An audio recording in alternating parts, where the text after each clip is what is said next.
Puisque nous sommes tous Congolais, nous n'avons qu'une seule nation, la République démocratique du Congo, notre patrie.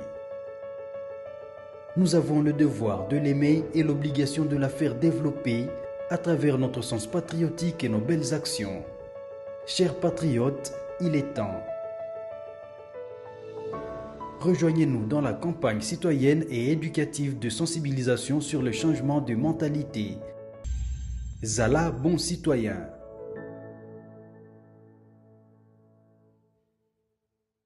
L'émission au centre au Congo central parce que l'actualité oblige que nous puissions nous déplacer pour aller chercher celui que vous nous avez exigé de recevoir. Lui s'appelle Sa Majesté Mfumu Difima, le roi Congo, la personne qui avait investi les chefs de l'État ensemble avec la représentation de chefs coutumiers de la République démocratique du Congo. L'homme que nous allons recevoir, il a le monopole, il a la parole, il peut parler au nom des ancêtres, au nom des chefs coutumiers. Lui s'appelle Mfumu Difima, Sa Majesté. Vous êtes en train de le voir, il est en train de faire son entrée. Nous sommes là dans son domaine, également au Congo central, là où il y règne comme roi. Il est également le roi de tous les rois.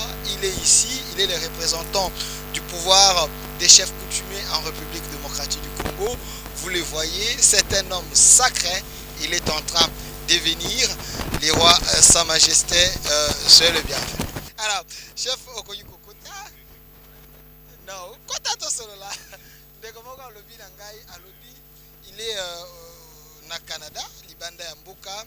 Il aime bien les émissions avec vous. Campagne citoyenne et éducative de sensibilisation sur le changement de mentalité. Un Congolais qui m'a appelé depuis le Canada, il m'a demandé par curiosité, Abi, il aime bien nous suivre, hein? Il aime bien suivre Mfumu Difima parce qu'il apprécie la sagesse, l'intelligence, les savoirs. Mais curiosité n'est qui nini, le roi Mfumu Difima, vous êtes le roi en Congo, mais comment on est Kotinayo, Bakomi King? Alors, est-ce vous êtes toujours sous la colonisation? Pourquoi vous n'avez pas écrit ça na lingala? King one est en anglais.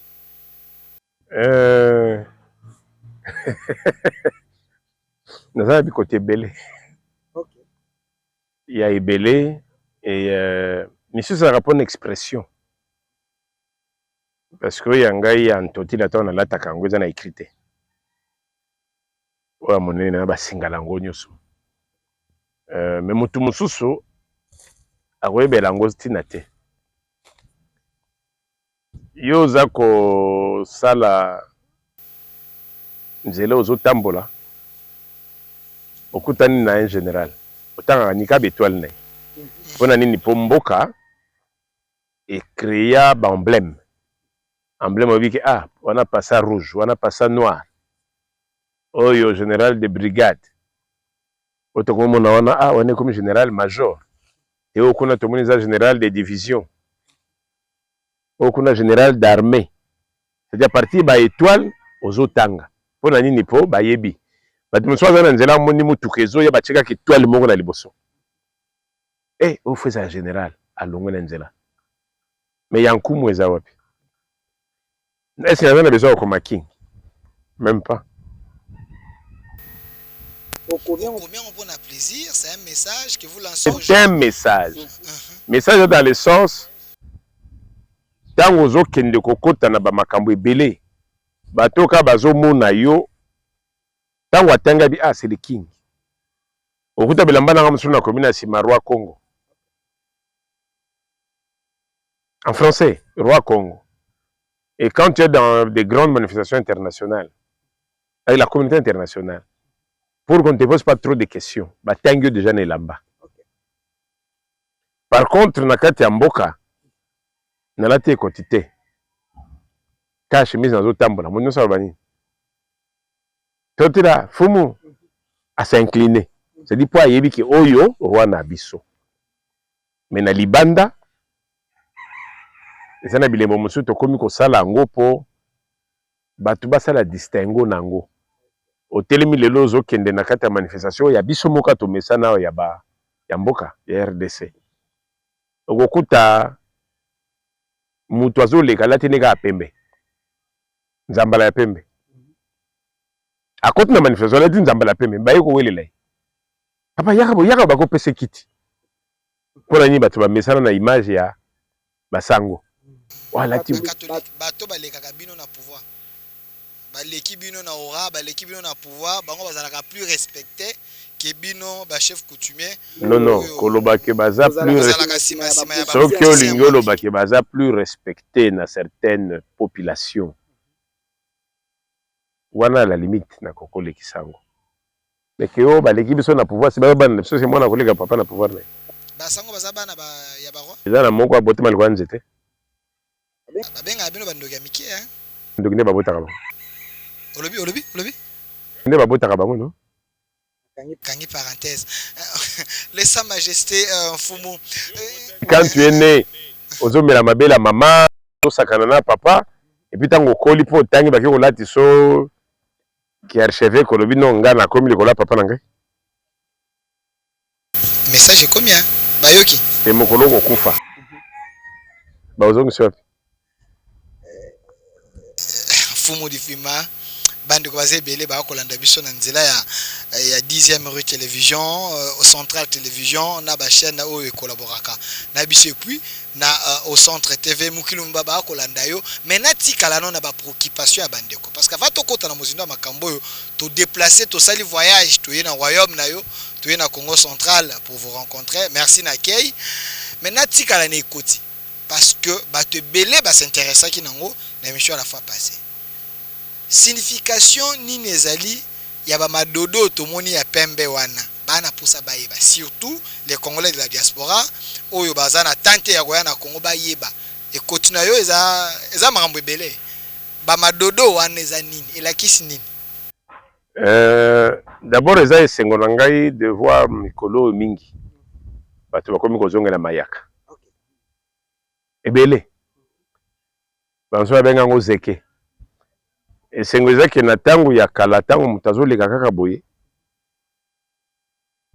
totele boye oazoya na elembo moko boye bazolinga bayeba eza nani a un certain moment komaki soko ozoleka boye keba nganga azoleka mwasi alati mayaka auti ozwa kisi surtout bo bakendaka banzela ya balome bokeba na basi ya lome wana basi ya benin eyaka na makambo ebele lelo ekomi ya kofungwama moto na bazeke na ye ekomi ya kolata ya kopesa expression ya Afrique kaka na pona déjà c'est d'abord expression ya Afrique ça veut dire africain bakomi olamuka bokoko ezolamuka lobi ezaki soko olati gourmet no ya cuivre bokeba oyo bato ya ba numéro balati normal mais yo lati ngo na bilembo yo ko lati eloko nyonso za na nzoto na yo c'est symbolique les gens s'intéressent parce que vous avez un corps sacré yangonde bandeko bana poto o bayebi bokoko te batuni te ba miso ne lakisi ni miso molili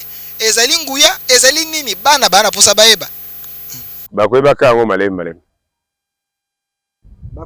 bakoyebaka yango maleme quand ndenge bo s'intéresser lelo na ba câble bokomi kolata ya cuivre kaka ndenge boza ko s'intéresser na oyo eza couronne to chapeau différence ezali couronne na chapeau na kepi. Merci, vous avez compris la sagesse de notre roi, Sa Majesté Mfumu Difima, le roi en Congo, les chefs des chefs coutumiers de la République démocratique du Congo. Il est ici avec nous, c'est la personne qui avait investi les chefs de l'État au stade des martyrs. Il y avait autant d'invités. L'honneur était que Bakonzo Nyoso Bayaki, Bamonaki Barwa Nabiso, après cours constitutionnel, Bangonde Bamateki chef de l'État, Naba Poso. Vous avez Poso encore, non? Zaki poso nko limbisa le wa poso nko esymbolisaka nini? Kongo nde mboka ngo mokengeri koi mboka ngo mokengeri leopa réponse eza wana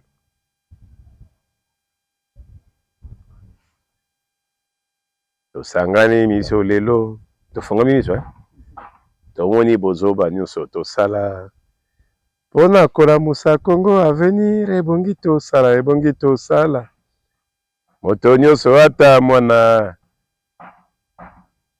Congo ya nini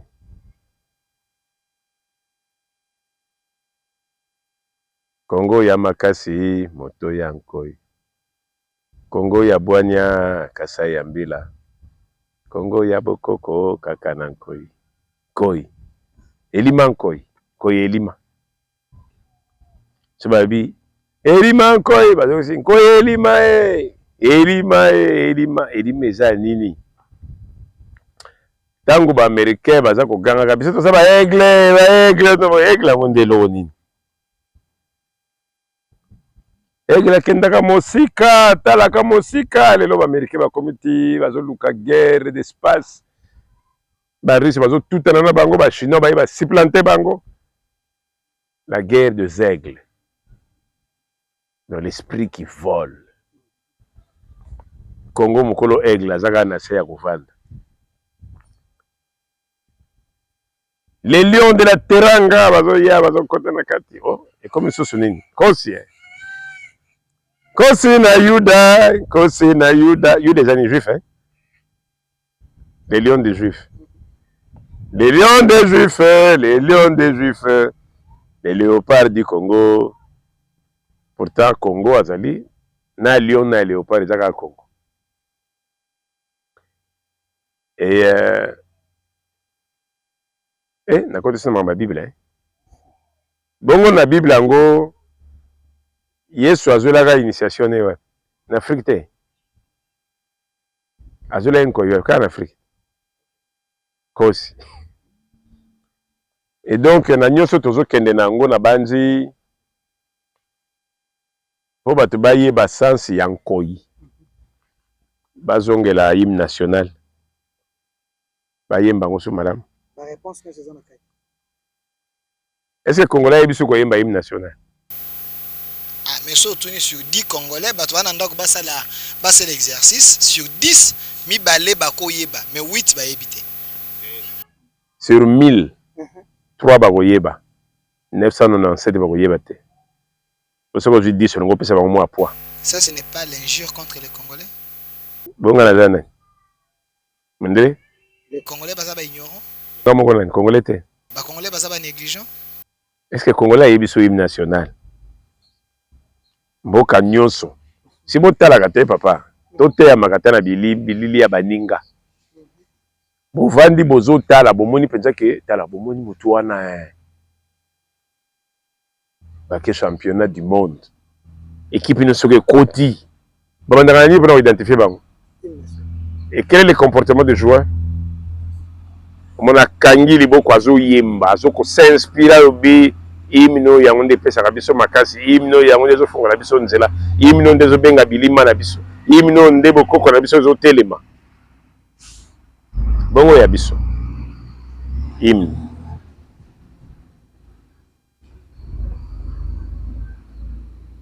Boye senga na chef de l'État. Mokonzi mboka ngala tungisa ko kaka. C'est vrai que plus nazo tungiso, plus nazo za ba nuit. Kaba collaborateur no mususu ba komi ko chauffer ngo ndele nazo me mangambo. Mais na lobby yonde nkumu ali boso ya mboka. Pesa ta mibeko na mboka pendant 6 mois. En dehors, il y a une manifestation internationale qui peut se permettre par ordre symphonique que bâtir hymne national. Tout ce qui est national, bah ça la 6 mois. Pas de symphonie, rien. Batuba yemba. Mais vous allez tuer les gens parce que j'ai l'impression, même tant que total arata ba joueur na biso mona bazo beta monoko bato ba maîtriser imangote. Puis les officiels katakaka. Kataka symphonie qu'on a bien couru que piou. C'est des kati. Oh. Mais l'image c'est déjà un problème sérieux. C'est l'officiel qui doit orienter le peuple. Tu y es immunité. Tu y es bité. Tu as la conscience que tu couilles. Tu as la conscience que tu BBC. Tu as la conscience que tu as na bobungi ya makasi pe tu kotaka na libulu kokita. Tout ça sous na 0 T. C'est que bino bo salam salana bino te. Tina moins 10 moins 20. Bino bato bosimbi biloko ezali sacré. Biloko ezali bilembo ya mboka. Biloko ekoyi kotombola lokumu ya mboka parce qu'on dit que le tout se règle dans les spirituels. Bino boza na miso biso to ana ngote. Donc dans les spirituels, vous qui gérez les spirituels, vous êtes mal organisé parce que autrement en réalité, on nous a vaincus dans les spirituels. Monsieur le Sa Majesté. Non, convaincre biso non. On t'a convaincre le Congo azate spirituellement. Non. Même à un certain moment, Pharaon a cru que à vaincre bah juif. Hein? Mutu pas vaincre, ça veut dire dans la nyongonaï. Mais nzamba ba juif alobaki nini? Na oya africain lobi. C'est vrai batu nangande batu bayaki bango moko komitika. Bayaki nzala. Bayaki komiteka. Bayaki esclavagisme. Mais tout le monde na oyo basi basali ekoki. Eleki kutu tika bango bakende. Ou alors banda ko futa bango. Au moins différence. C'est vrai na yaki na sopi moto na ndako na yo ndako eziki na mitikaki na boumbu epai na yo po na tongelo ndako. Mais valeur ya 1 million oyo ezalaki na sali au-delà ya 10 millions, ça veut dire na ba intérêt na ba super intérêt ekoti na kati alo tikela ngai siko na kende na ngai ero na tango zo kanga ngai na tango na soko continuer kanga ngai même esprit na ngai ko beta yo pour na commis supérieur na raison. Mais muta koloba que spirituellement za na raison sur le Congo azate parce que Congo za nyonga mutute Mobutu ateka Congo te. Atika la oteka Congo te. Amemaki ne biloko salite na Congo. Mais abimisa ki ngoye moko. Non. Parce que les gens croient jusqu'aujourd'hui quand Mobutu alobaki était s'il faudrait que je signe le pacte même avec les diables pour les haïr. C'est comme si Assia Signaka déjà pasteur batté à Kabiso dans l'église en disant qu'il faut libérer le Congo, il faut délivrer le Congo. Mais la première partie de la mission, deuxième partie de la plus politique c'est important, mais partie au Congo les bana pour ça baïba. Tu vois qu'il y a une ignorance, bah pasteur va délivrer le Congo, bah pasteur va ça la manifestation à stade, bah prière pour nous libérer le Congo entre les mains. Il y a bino bateau, il y a miso mosusu. Bateka Congo bino ba chef coutumier bokoka ko récupérer Congo te souffrance ezo continuer yango ba passer ba sala jeune prière pour na ba délivrance na jira kaba na contrôle kaba tawazo ba misapi na mamba ko tiana saba nzota ba mama na zo gérer bango tabazo funda na ke bango moko ba invocateur ya ba salité ya ba diable nanya sambisa ka bango kokota na domaine wana te na bika ke Congo ekota récréation. Mais Congo Kendate. Maréchal Tango Atamboli, en 74, Tango a sali tourner à monde. Tango Azongi, il avait dit, retroussons les manches. Retour à l'authenticité. Mais est-ce que les professeurs l'ont accompagné? Non. Babi, non, recours, pas retour. Le maréchal Abimisi Loa Bakajika. Alobi na kati ya Loa Bakajika.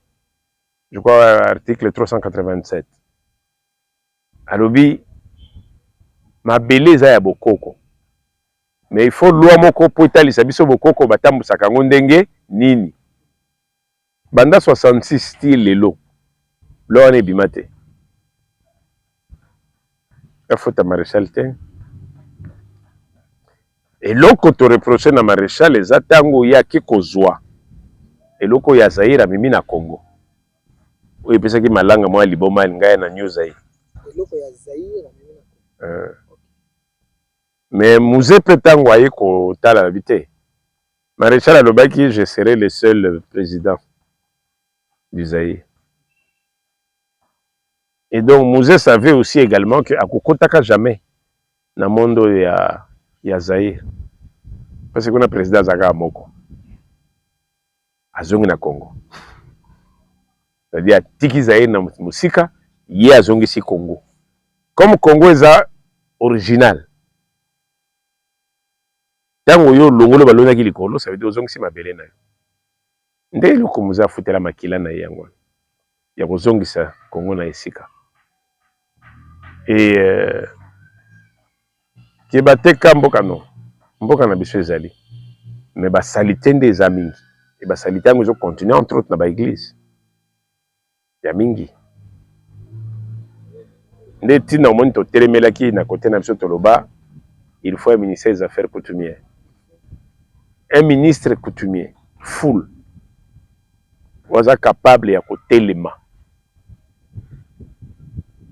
Narandaki eloko moko to lekawa. Bon, je salue Moussala Zosala, ministre de la Justice. Je salue Moussala Zosala, mais à dévier na esika babengi wa coutumier. À dévier. À dévier. Parce que moi j'ai suivi une image qui a circulé. Également, l'opinion m'a demandé de vous poser cette question. L'une des raisons où est poussé surtout Longwa Kishasa Toya Awa na Congo central. Ocholobawa ma belé zana bakolo nango. Mais bino pe bakolo ma belé yango. Ma belo eza ya bino bokomi ko bomisela yango bato. Ma belo eza ya bino bokomi ko salela yango des autres. Il y a des gens qui se présentent comme chef coutumier, mais n'est pas chef coutumier. Cause à la chef coutumier, chef coutumier. Il y a des gens qui sèment des désordres. Les gens meurent parce que le chef coutumier sème les désordres. Mais quand lui, le ministre de la Justice, arrive à un endroit, il trouve que le chef coutumier sali désordre, sa paix sociale. Il ne peut pas se permettre, au nom de la loi, les arrêter. Est-ce qu'ils sont au-dessus de la loi, les chefs coutumiers? Le ministre de la Justice arrive à un endroit, il se rend compte qu'il y a un désordre et que ce sont des médecins qui sont là.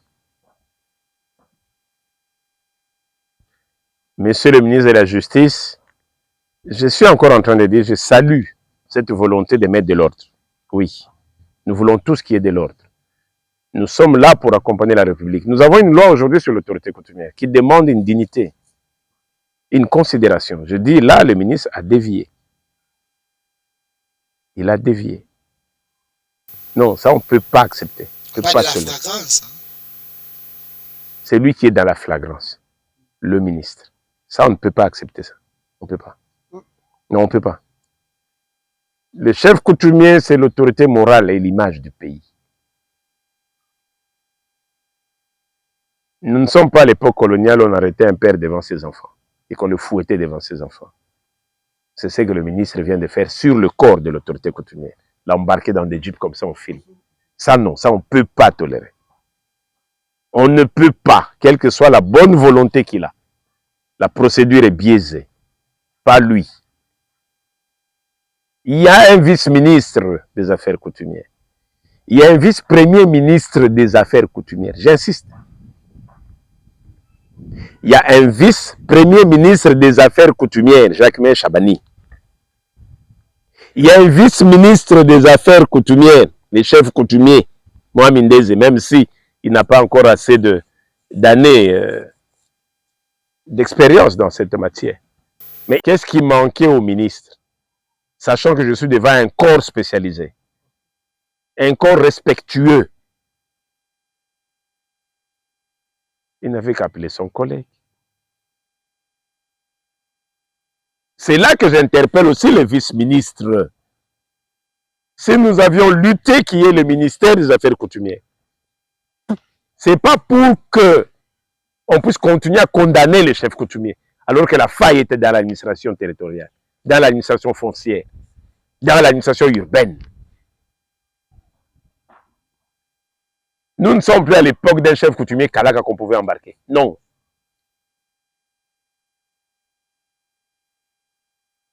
Ces chefs-là, ce n'est pas aujourd'hui qui s'en est pris aux maraîchers. Si le maraîcher se plaint, il y a un ministre de l'Agriculture. Moi, je pense que le ministre aurait dû tout simplement appeler et celui de l'Agriculture et des Affaires coutumières pour dire je suis devant un problème ici. Et si demain il se rend compte que le chef coutumier a complètement raison, okufuta ntaba, okufuta ngombe, to okusala nini? la toge. Non.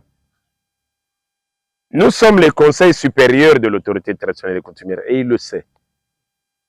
C'est vrai qu'on ne veut pas trop nous rendre institutionnels. Mais consciemment, nous savons que l'autorité coutumière est là. Et Sa Majesté Fumu Difima qui parle ici a toujours mis son temps à disposition pour accompagner, pour qu'on puisse aider l'autorité coutumière. Qu'on puisse aider l'autorité coutumière. Nous sommes aujourd'hui dans la réforme de la loi foncière. Pourquoi? Pour justement mettre de l'ordre.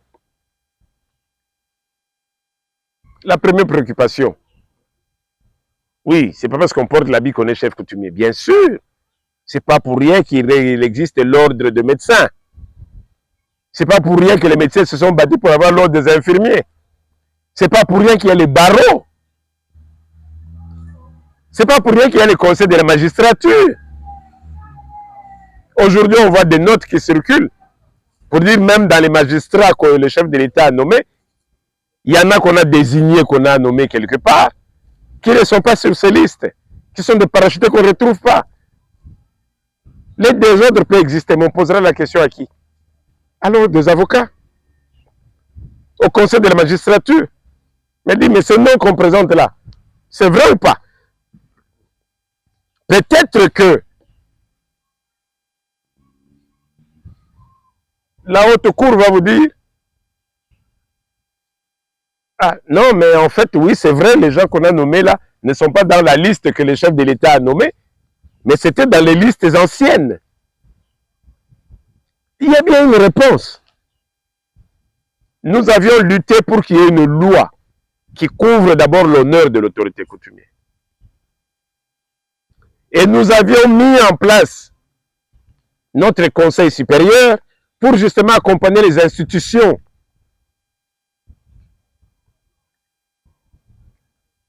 On va vous montrer sur les gens qui sont alignés pour investir le chef de l'État. Mais c'est sélectif. On n'y met pas qui veut. Non. Toute personne qui est passée là a une qualité. À commencer par moi-même. J'ai encore vu à un moment où il fallait me déstabiliser un papier où on a piégé notre secrétaire des affaires coutumières pour dire « Faut on les voit nulle part ». J'ai dit après l'investiture chef de l'État, est-ce qu'on peut dire ça? Quelqu'un avec qui vous collaborez chaque jour, quelqu'un qui est payé, quelqu'un qui est avec vous dans des commissions, quelqu'un qui est lui-même président du CCRCC. À lui là, qui est le délégué national du CCRCC Congo Central, or ne peut être du CCRCC qu'un chef coutumier investi.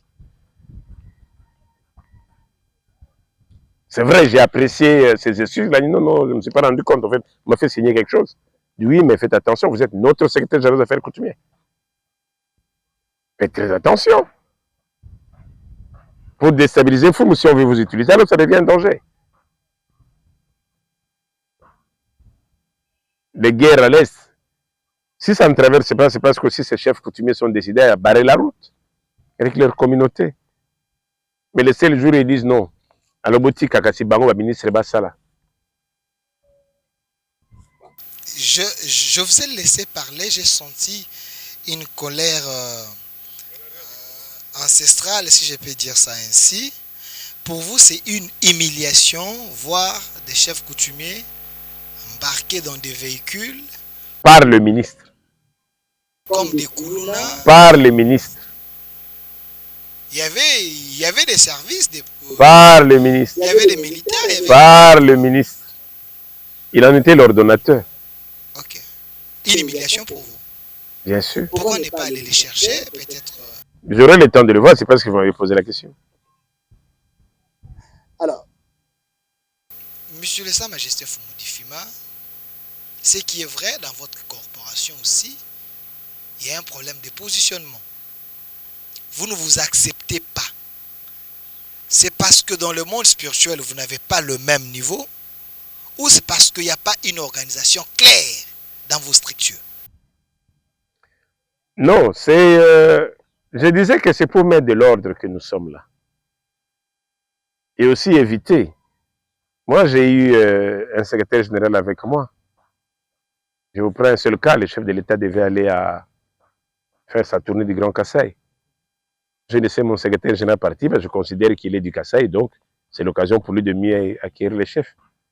Mais quand il est revenu, et qu'il dit non, le chef lui a confié la mission d'organiser les chefs coutumiers, je dis oh. Donc, tout ça, les assos yangote. Ah non, vous voyez, à l'époque de Kabila, moi, Mimounongo a régné. À l'époque de Mobutu, les Bomboko ont régné. Maintenant, c'est notre tour. Comme c'est Tshisekedi, donc nous aussi, Kassai, on doit régner. J'ai dit, donc moi, je vais attendre alors le chef, le président de Bakongo, pour régner aussi. Et pire, nous allons investir le chef de l'État, nous allons lui remettre ses présents. Le chef s'exprime, nous suivons ses exécutions, ses recommandations. Et pendant que vous faites pression, donc je fais pression pour qu'on puisse réaliser les gens qui doivent rentrer. Et comme ils disent, vous avez chef à Congo, Tikala Bakongo. Chef à Congo, on a quoi embêté. Vous avez dit ça? Oui. Alors, chef à Bakongo, chef à Congo. C'est le chef de Bakongo là. Ah! C'était choquant pour vous? C'est une déception. Parce que quand nous investissons le président Tshisekedi, il n'est pas à Moulouba. Il est congolais. Quand nous l'accompagnons, il est le garant de la République. Nous voyons la République. Nous ne voyons pas... Quand nous honorons les Mukwantombolo, parce que nous considérons qu'il faut saluer les Bakwantombolo qui nous ont donné un esprit pour gérer la République. Mais quand il est donné à la République, quand il a prêté serment, il n'est pas Moulouba. Le maréchal est tombé par le fait qu'à un certain moment, il s'est considéré être Ngwandi et Ngwaka. Mais à un moment, les Ngwandi se sont battus avec les Ngwaka. Ils se sont opposés. Les Ngwaka ont lâché les Ngwandi. Or, la garde du maréchal était Ngwaka. Jusqu'à son dernier jour où il prend l'avion pour décoller, c'est les Ngwaka qui lui font la chasse. Il faut éviter ces jeux-là. Mouzé est tombé dans le même jeu. Quand il a voulu faire des tigres et katangais, un cercle contre les autres troupes des Massas et consorts. Il fallait parler les Minasema dans ce pays pour Baïbaki aux Ali. Pour qu'on dise que celui-là, oui, il existe. Moi, mon épouse, la reine, elle est princesse de Bashi. Et de Walungu, et de Kabare. Les Mohamed Databaye, qui est le chef coutumier de la première dame, c'est mon beau-père. Les Mohamed Kabare, que je salue la mémoire, qui vient de nous quitter, c'est mon beau-père. Et je les ai toujours considérés comme tels. Mais je n'ai jamais accepté qu'on me dise, mais yo le bakasoïl, t'as le pouvoir des assoïlis. Je dis non.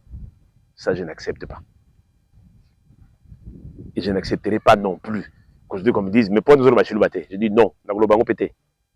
Si c'est ça, si ce n'est plus une langue nationale que tout le monde peut choyer, et que ça devient une langue parce que c'est le pouvoir d'imposition, non, ça ne passe pas. On va détruire le pays. Donc, en quelque sorte, vous êtes en train de dire que le pouvoir coutumier est tribalisé aujourd'hui. Non, le pouvoir coutumier n'est pas tribalisé. C'est quelques individus qu'on utilise pour tribaliser un coin. Et ça, on n'accepte pas. Ça, on n'accepte pas. Pourquoi les gens n'ont pas peur de ce qui est sacré? C'est une récréation. Comment voulez-vous que les chefs de l'État vous disent bateau, zong sabang hôtel bavanda, timuko na yamba bango. Et celui qui doit payer vous dit on m'a pas dit, on m'a pas instruit. Et vous faites pression. Premier mois, deuxième mois, pression sur pression. Vous dites mais qu'est-ce qui se passe? C'est mon nom et ma signature qui est sur le papier. C'est moi les garants. Parfois on vous réplique, mais qui vous aviez demandé de le faire? Non. Et les jours où on chasse les gens de l'hôtel, c'est le jour où on vient vite pour payer, mais ils sont déjà chassés. Au lieu de dire au chef de l'État, non, on a failli, ah non, il faut que les a mis dans la rue. Est-ce qu'on respecte ces pouvoirs? Et qu'on arrête. C'est le chef qu'on est en train de détruire. On ne se rend pas compte. Donc le problème, ce n'est pas les chefs, c'est ses collaborateurs. Je dis, les chefs coutumiers qui sont venus pour investir les chefs de l'État sont venus de bonne foi. Tous pour l'amour de la République. Et tous me respectent. Et vos services n'étaient pas monnayés? Les respectent, non. Non, non, non. Nous, on ne monnaie pas. Parce que c'est ce que les gens pensent. Ce que je vais vous dire, les chefs qui sont venus, à 90%, ils ont payé leurs billets. Qu'on devait rembourser. Je leur ai dit, non, prenez vos billets. On l'avait fait à l'époque du président Kabila en 2011. Les billets ont été remboursés. Ils ont eu leur petite prime. Les gens ont crié, non, ils ont eu des 10 000, 20 000, non. Chacun avait eu $800. Investiture du chef de l'État. Président Kabila. Ça, c'est notre scoop. Non, je vous dis. Donc, tous ces chefs qui étaient venus pour investir les chefs, ils ont obtenu que oui. Non, je parle de 2011. 2011. Oh, ok. Ok. À l'époque, c'était $800. Et sous Félix Tshisekedi, vous avez eu combien? Zéro. Vous dites? Zéro. Attendez, s'il vous plaît. Mais les chefs de l'État, ils vous avaient reçu. Tant que vous PC Kissi, non? Tant que vous PC Kissi, tant que vous PC Bikekona, ils vous avaient reçu. Vous pensez que vous voyez les chefs? Côté, tant de côté que les pouvoirs, il ne faut pas qu'on pifonaille. Kasi alobaki bato alobi ete bokomisa ye Chinois alobi bakoloba na simbi kisi. Ngape na bika sio simbi ka kisi te bonge za nini? Siko tango bo. Solo tango na français ni médicament. Siko tango boke bomoni chef après l'investiture, l'armure on a monaki à pouvoir coutumier. S'il vous plaît, l'armure on a monaki à pouvoir coutumier. Oyo bayaki na stade bosalaki biso honneur bana bakomi. Et ça histoire hein batoko selongo banini bana batoko selongo pena ba TFC banini. Cette histoire là boye bokomi bo investir chef et après batiki bino lokwa bana bitike bozonyika abongo et puis tant boyo kuta na chef bozi pas tani 1 franc s'il vous plaît soyez clair avec le public. D'abord il y a eu 3 catégories. Okay. Première catégorie eza ba oyo ba investir chef. Les 11 provinces. Parce que chaque terme il y a 11 provinces. Les 11, chaque province était accompagnée certainement d'un deuxième chef. Comme Kanangay, chef, et puis chef Nkwangelalele, qui est mon président provincial et à Congo central, à Leki. Après Kinshasa et Leki. Kinshasa et Leki, na chef Nganape à Landi. Et donc, on a chef. Deuxième catégorie. Matari Kibala, le président de la communauté Tekeumbu, comme si on a déstabilisé pour dire que bango visa que non gouverneur token de botoso non botonga mboka na kimia président a besoin de kimia. Et tango toleki, il y avait une deuxième catégorie. Deuxième ezaba chef ba utaki pe na ba province ba yaki na ndenge na bango. Mais ba tikala ki na pour tout. Troisième catégorie, c'est le chef, nyonso yona ou bazana Kinshasa, coutumier ou traditionnel, prince, princesse, reine, tout le monde. Donc, comme qui plus de 500. Plus de 500. Oui. Mais sur la pelouse, il y avait 20. Bon, bah, il y a une province, il y avait une trentaine. Et puis, bon, bah, Outaki Mbujimai, 89. On a dit, bah, il y a une pour comme ça, chef. À la fin, donc c'est ici, mais le jour où il y a mis le 14 mars. Oui. Bobenga ngoka nini zeke no zeke azu zeke na tango ya mbibino na suka bozi ba malambo ezo langelo mona mutu na tuni so balati mutu chapele ba benga oni ndeko masunda koyeba tunai balati se chapele parce que baka balati se kisi non faut que tout ça beaucoup qu'on a biso il y a pas meilleur pouvoir que Yabiso Moko. Faut pas rêver. Mobimba, tant boke kotike la chef boke no tike la ewana et par après soki bota la mokonzi bazonga maboko pamba te bozwi mbongo ebele ya ba chef coutumier bo partager te ba misusu mite me vimbi ba bibino kaka bo sala moi click na bino bokendaka kuna bokendaka kozwa bango bazwi te fumu difima chef de file adama ngwaza pe roi te madame yango na kombo na biso ba roi yaza politique ancien Kadogo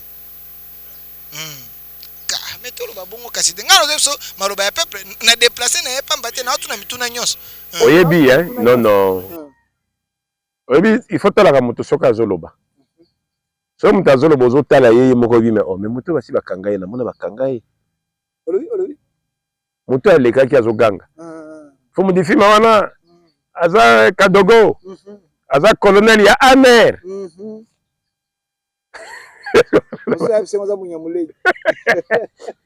ya Congo Central soko lobi nalanda nyonso wana surtout que na tene na bi moto yango kala mingi te bakangaka pour des escroqueries toujours au nom ba chef coutumier à gauche à droite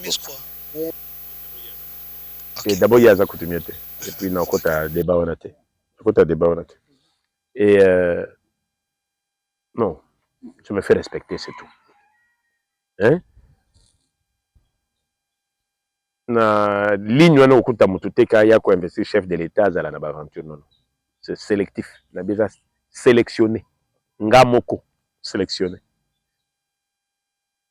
et avant ça commission d'abord la présidence avec des termes bien stricts bon le terme ça chef de l'état pour une aventure justement la dame na aventure te et la présidence baby comment to sona na bi oyo te yo ne longola to mswe be na liste donc ba na raison ya côté le melayo na longoli oza chef te na lobby oza chef te ko simba président te banda na pour tout OK eza charge nanga sur le roi Congo et mboko peza na kombo na ngai donc tout ça ba jeter et tangu to sololi na président biso za kesengo hein na expliquer ye ndenge nyonso elekaki ndenge pe bato baye na ba catégorie nyonso otala na termina président tozotala livre wana na ko l'accès chaque catégorie ndenge elekaki na chaque mboka ndenge atindaki ba présent yo quand bato bazota ba mboka ba na présent na bango kino pesa yo za chef te akomi alobi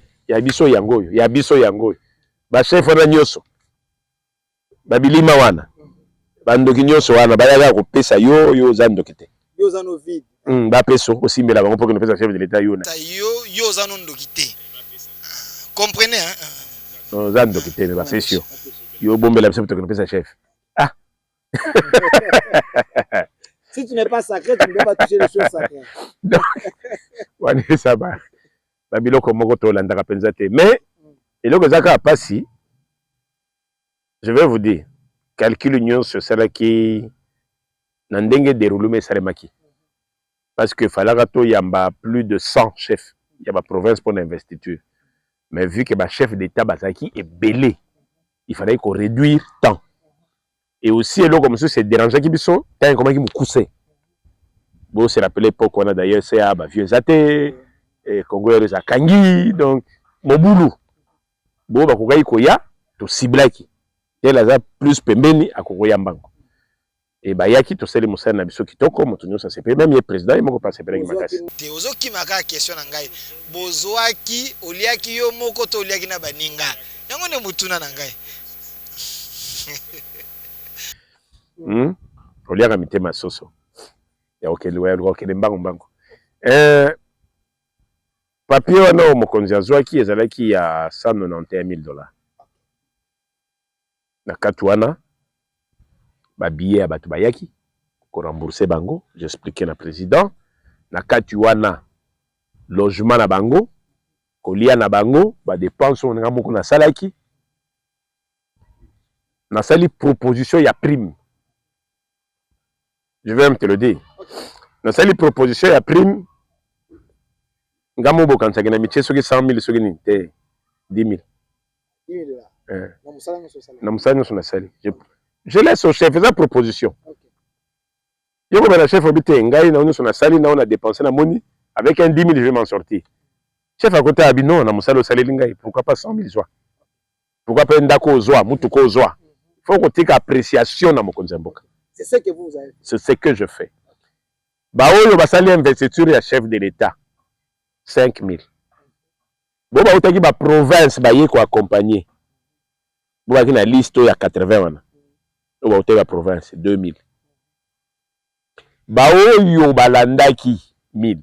Baoyo ba yaki e ba soit présent à Kinshasa. Je crois $100 chacun pour le déplacement de Basalaki. C'est au chef de voix. Président Koko a telle proposition, bon. Je peux majorer. Na majorer encore. Okay. Je dis 191 000. Et chef Yemoko Atuni. Mais si quoi, il y a la commission de la présidence. Je crois que c'est 2000. Abi mais si quoi, awa. Mais faut foutre bango na foutre bango. Yomo ko foutre bango. O yebi bango na bi oui, problème té. Mais déjà problème té. Après si na parce que m'tabana ko couvrir l'audience. Atuni ngapé. Na bise lobby après de mes anniversaires nanga. Tout ce qui coûte. Je crois que c'est la différence il y a 1 an. Pour tout ce qui. Et puis, il y a un candidat sénateur. On a besoin d'appuyer Ngabi. Ah, ça va. Donc, on l'a lango. Mais nous sommes dans il y a un couvrir. Ce qu'on va, il y a 4 il y a délégation. Na senga kape sanga batumi sato. Chef coutumier naye. Il y a groupement naye. Un de ses parents. Na moko, il y a village. Chef coutumier ndo alataka pembe. On a baka. Yondo koye la biso yo matsananko ipo biso to yambaye. Pourquoi ntombolo mo pompa. Kabula mpuka. De bango misatu na kokoma na bango na Kinshasa na maboko na ngai. De l'aéroport pendant la nation na zui bango na kina bango. Na mbele chef awe bazela na maboko na ngai. Na ndenge asengi alobi non bozwa bakende kovanda. Après 5 000, na batunyo ça na 3 délégations. Délégation ya Grand Kivu, délégation ya Grand Bandundu bayaka dossier ya Mobondo. Na délégation misatu wana ya oyo ya Mopompa. Et ba kwantomboro. Batunyo so bazu 5 000 na bango, bière na bango, jour chef ayambi bango lelo masanga na bino yango. Ngaka na zoka yanga. Bien que yanga ipanza na ngomba. Mais tangu tobimi chef na kati ya masolo na tango toki na kati abanina na papa ne moka bandi bon membre de famille quoi abi angai na ozana besoin ya jeep avio jeep osana munyo il faut camion dès avant même to banda ye moko chef atuninga abi siko to ngitolo bana ki chinois yo lobini poto sele si français to sele ngala ça veut dire anga sola siko na ba kwantombolo ça veut dire uwa kolobana ki moka ntombolo uwa kolobana chulu bana ibite ngali ka bon eza mu komboka da olanda kaka. Mais chez nous, il y a souple, parce que je suivais aussi. Ne papa paye ko senga bino na besoin jipe habiter yo 10% yo malamu camion zozo bato zo tambo zo ko zo mbujima ikuna zo sala commerce na yo ah asepeli mo pompa ye moko mkwanto molabi nga jipe pona sala ka ba tourner ba mboka na ngabi ça c'est bien na 12 moto pona ba localité na ngai o mso za ki district na suka l'état va zo présenter localité ba pese quand même piquet to bimi bango moko balobi na chef parce que faut tozonga na hôtel to kuna nini abi no bozonga ba ko s'occuper na bi OK na zongi si ba hôtel hôtel eza na kombo nanga frais tout kolia komila kolala na kombo nanga ngamu na pesa caution ya liboso pona ba chef ndenge bazoya po mbongo ezakite wana bato ba yebite yo mto pesa ka caution avant ba rembourser na coller ça non bazongi senga non te Olobi na besoin de 491 000 OK. Parce que c'est non te. Oh. Vous avez besoin de l'andate. Nazoloba. Le président landa pour bazo kosaye. Na besoin de salir combo na ngai pour bato bazo sa ba blague na bango. Non. Non. Comme retard et côté une organisation. Bato bazo faut ba loger. Et monsieur le chef. Et ça hôtel on na yebi. Et ba yebi nga na la crédibilité. Na suis conscient na PC. 2 mois après, tant que nous s'approcher pour voir les chefs. 14 mars, début mars, nous avons fait un hôtel. Nous avons remboursé le bonga kolia. qu'on peut soustraire peut-être dans l'addition. Et puis, ok, nazwa. Pas vite, audience à chef. Bazoken, bakete, basé là. Mars est l'équi. Avril est l'équi. Mai est l'équi. Juin est l'équi. Juillet est l'équi. Comme une gamme. Ce qu'on te pression, joue bazo à foot. Donc, nyongo na hôtel. Aujourd'hui, on va prendre la ligne. Tu foot à sous-souté. Est-ce qu'il y a un gars bombi bango? Oh ben là on est à chef de la Congo tirer ce blanc noir. Oh. Est-ce que ça va n'amiquer? Donc ça va terme moko. Mais c'est quoi on gagne comme nani? Donc on gagne nazo forcé. Et malheureusement à la fin hôtel est tombé non papa. Non, je peux plus prendre de responsabilité. Moko en tombe le solo na ya lobi. Nabi zwa kasiye moko mutakouvra ki audience solo na. Bo sur la chiluba. Ah ben non, chef, nous avons rappelé, bah, quand le téléphone va bien gagner sous-souté. L'homme n'a pas dit chef. Moi, je suis un chef, je ne peux pas rester à l'hôtel. Délai comme ma casse ming, moutakou faroga, je dois partir. Bande konaye, batinde les billets. Bande quoi, chef, à mon pompe. Batinde les billets, chef, a joué à vie à qui. Azongi na billet, il y a chef de l'État. Azongi. Donc, va négliger. Alobi Azongi. Ok. Avant abetaka audio moko ndingisaka chef même tant que chef atunga bino chef tant abetaka ngo ya comprendre que makambo te ke bazo combrouiller eza moto ya lobelaki nde mutatinda ke audio na me bolimbisa to lobela ngo déjà na charger mission to lobela ngo na mama Marthe eloko ne se leka abi abo balanda ngo ya bomi moto abi na ko lobali susu te je pas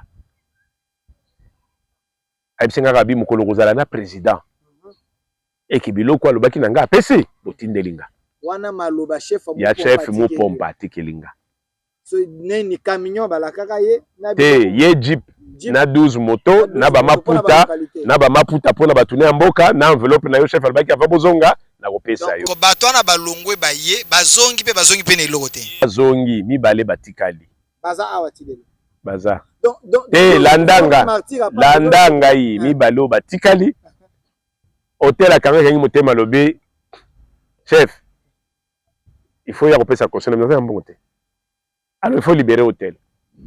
N'a insisté na sali makele le nyoso. Na mati tie pa ya notre maman Marthe.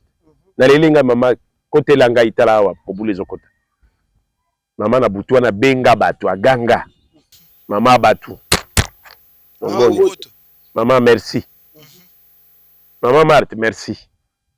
Au moins na bitumba na yo mo ba solution côté. Mais nalinga iko kotango susute na baki te naza musika po bako me rappeler nga jabo que naza mu Congo ça veut dire danger ça et puis mutabila nga Clément so content to kangayo oh so ko ya kombo nga to ko kangayo wana nani na kotanga kombo ta azobanga bateau ba investir chef T et puis ce que vous faites c'est pour le bien du chef pour éviter la colère de 3 4 na benga 3 4 5 personnes solo na bango bomeka ko intervenir afin que nasuka mnyo sabi papa pardon makambo yo moka 600 donc c'est pour dire que toujours protéger président et c'est ça le danger hôtel bimisi batu ngamo mutalmission na kena bisi bango tala bozana ba famille bokenda en famille ba bimi bakei mais oui les drames obisi la drame ça batona ba bimi baki ko mibwaki pa ya mama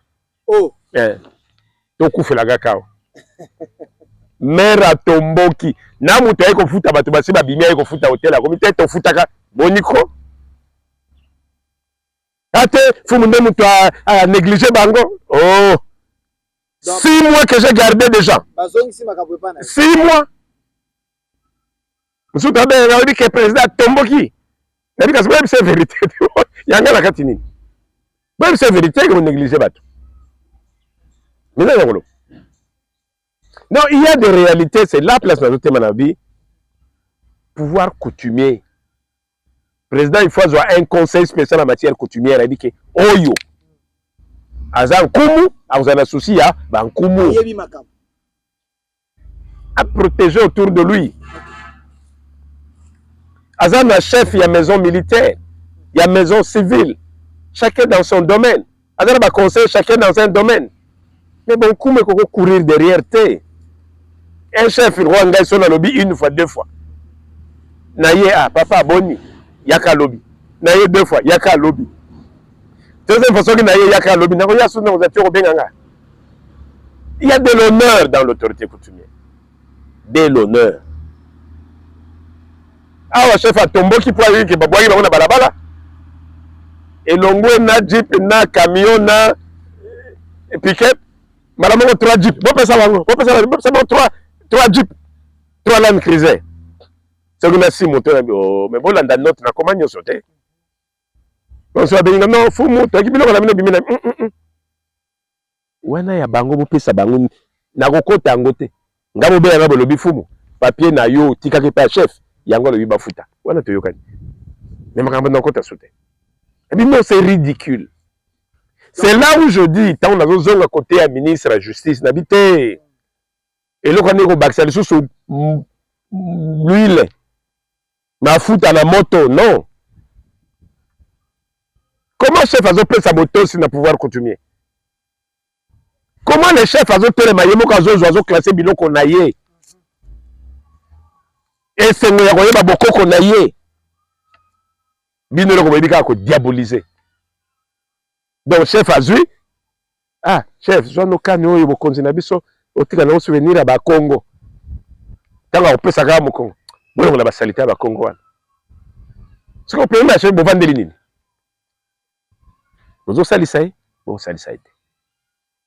Vous avez une image. Tant que vous avez sur Balandi, chef coutumier sur Balandi, surtout, vous avez une investiture. Mais le même jour, vous avez bengi. Merci, merci. Bon, tu n'as pas besoin de se bien abisso. N'habite bon, on a bimité. On a bimité, on a passé quelle sélection goya. Ti lelo. Et bimanamte. Tengana bimi moibi. So image oyo nyonso yo, makambo nyonso vanda nango na motema. Monite ke soki bato ba yebite, peut-être que les gens vont se faire des idées. Peut-être les chefs eko la passe ya libéra na ye, ba yebise ke ba pesi bino bolobaka te. Kolobisanga na zamba na banji soki na landi malamu tango benga kingai odi non na moni makambo basali bankumu kuna oya ba bombe mususu na kati ya jipe bakamba ba marché na bisaki yo na ko répondre te ou insister na bi na ko répondre te et puis na biso dai na zapena Kinshasa te na mboka obi na ko lando ti na mboka na ndima ikutu te bi olanda na mboka ilanda kasi pour n'engagez dans le jeu. Et il a dit que c'est quoi mais tant que bengo le chef na commis na tindi garde que nous bango. J'ai compris que vous avez une préoccupation. Vous avez une likamboueza ko balolo na mutu. Et comme au côté angweza le domaine coutumier est ali chef, chaîne na bino za chaîne ya chef de l'État. Ils ont chaîne au IDPS ou aza ko simba politique à chef de l'État à Zolanda. Comme il faut na bengi CG na bino za besoin na solana yo. On tel c'est qu'attention, il y a des problèmes. Tina dirika chef de l'État. Tokuta na y'a un problème. On a un message tous. Je ne dis pas les problèmes. Je dis mais j'ai une urgence, une préoccupation autour du patron. Une préoccupation majeure, une urgence. Kasi na kosenga pe na malobo yo pesa ki na bankumu bandana kotelema na yo po eza likambo ya masekite. Nalanda ki même ba religieux ba oyo ba participaka ningi ba se plaignaka ti lelo pa na ngai bazozela abino bozwa ki te po biso tozelaka makambo muso esengeli yo moko vandela yango kopesa na bato te tango oyebiki oyo eza pouvoir na ngai nde bazotia na danger nyonso loba na biso mokolo yambaki ngai ata moko na esami te moto atambola na kombo na ngai te soki pe omonaki na niveau ya libota babimisi bato libanda o bapaiement nyonso ezalaka d'abord na retard peso baye kotika balobi yaka lisusu te ba contrainte komaki makasi balobi nanga mpe clairement na tika sino baokangisa ngai nete kotungisa bato mais yo oza mokonzi ya mboka ye moko soki amoni ke place wana eza kobeba azwaka makambo ne ye moko asimbi azwaka ye moko asimbi bachef coutumier nyonso basalaki investiture ti lelo bazozela bato bavandaka na commission ti lelo bazozela ngai naza nkumu na bombaka sali te nasepeli na pression bango moko mibale batikalaki papa Munyangai na Kashogo esali ke ba jeep na bango misato ebima bien que ezalaki mpe ndenge wana te ezalaki camion jeep na pick-up mais comme c'est ezwami ezwama kaka mais papier osimbaka na maboko lobaka bapesa tomona yango te apui mpe olobaka na ngai ke otinda bami kotala dossier na ngai basala mpe yango te donc mamboka mpo na yango te biso toza bao tolandi osima tocontinue mosala mais tia nkumu na place na ye mpe tia un chef coutumier conseil spécial na kati ya ndako na ye po atalaka makambo bankumu yango nde ekosalisa mboka kimia ezala na este ezozelaka babilima baloba partout ezozela bilima eloba totia elika ete oyo biso tolobi awa oyo baye kozwela biso na kati ya zamba ekokomela yo mpe okoyoka yango malamu ndenge nzambe arapelaka na Moïse ntango Moïse amoni ete farao azoya kolandisa ye troupe po basopa na ye na bato ne na mai Moïse alelaki mpa nzambe alobi nini oyo okomi kosala nga lisusu me nzambe arapelaki ye kasi na saa nzete napesaka yo nini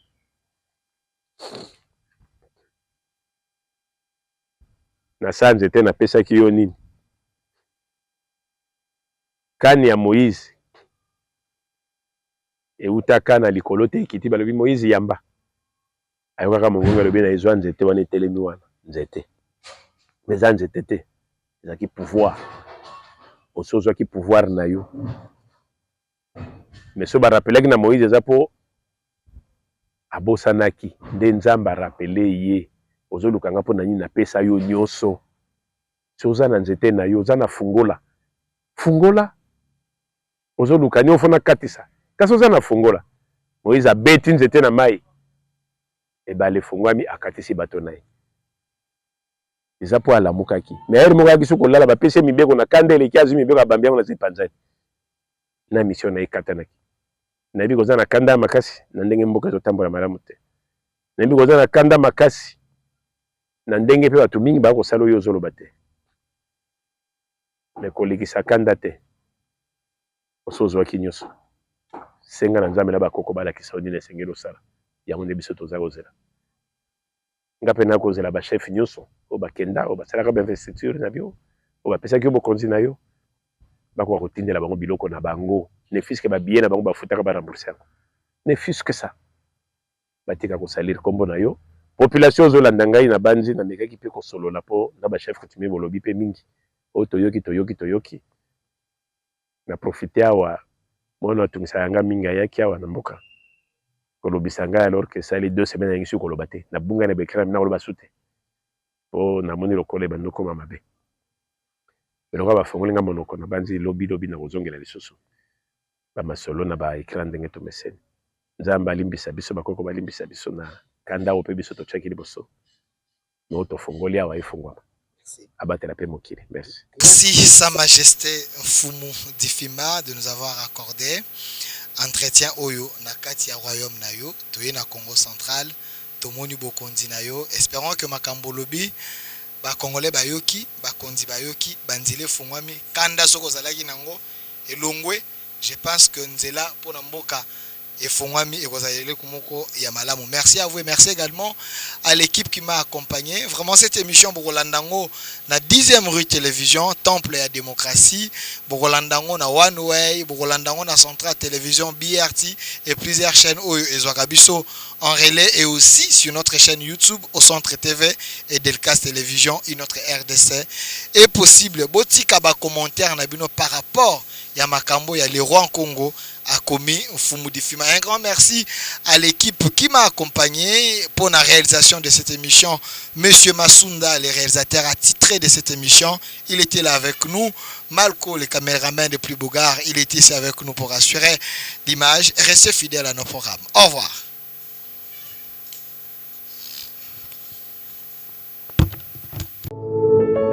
Puisque nous sommes tous Congolais, nous n'avons qu'une seule nation, la République démocratique du Congo, notre patrie. Nous avons le devoir de l'aimer et l'obligation de la faire développer à travers notre sens patriotique et nos belles actions. Chers patriotes, il est temps. Rejoignez-nous dans la campagne citoyenne et éducative de sensibilisation sur le changement de mentalité.